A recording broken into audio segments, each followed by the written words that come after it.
Hi there, my name is Jermeelah Weeks and I am a volunteer with Teachers for Autism TT as well as a prospective teacher. For the month of July, at the end of every week, we will be bringing to you videos containing teacher tips and tricks with regards to teaching strategies and classroom management skills that you can employ in your classrooms. Today, I would like to share a classroom management tip that I think will have an impact on the type of classroom culture you create. When it comes to managing and creating a learning environment that provides students with an optimum level of learning, one of the first things we are told as educators is to set rules. What does the setting of rules mean though? Does it mean that we are to create a list of do's and don'ts without involving students and just recite it for them? Does teacher mean dictator of the classroom? Of course not.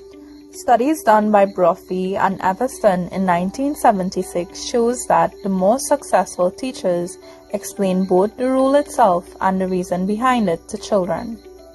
This is important in helping children to see the need for the rule and therefore to accept it. They go as far as to say that classroom rules and procedures should be viewed as a contract between teachers and students. So rather than having a set list of rules that we created on our own with the expectations that students should follow them, we should involve our students in the rule-making process. Give students a say, and in instances where students feel that the rule is not necessary or does not make any sense, try relating the importance of the rule to a real-life situation. This way students can see that, okay, I'm following this rule for a reason, and it will be beneficial to me. Rather than telling students what they should not be doing, we want to set a standard of behavior that students should have in the classrooms.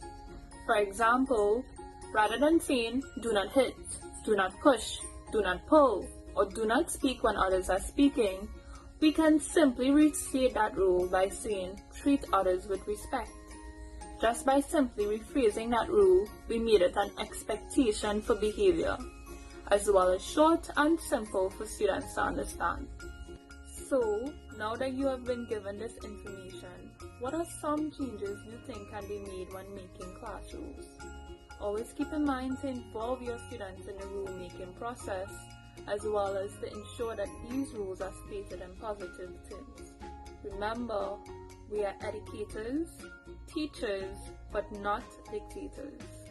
Thank you for listening. Please do not forget to like and share, and stay tuned for our video next week. Bye!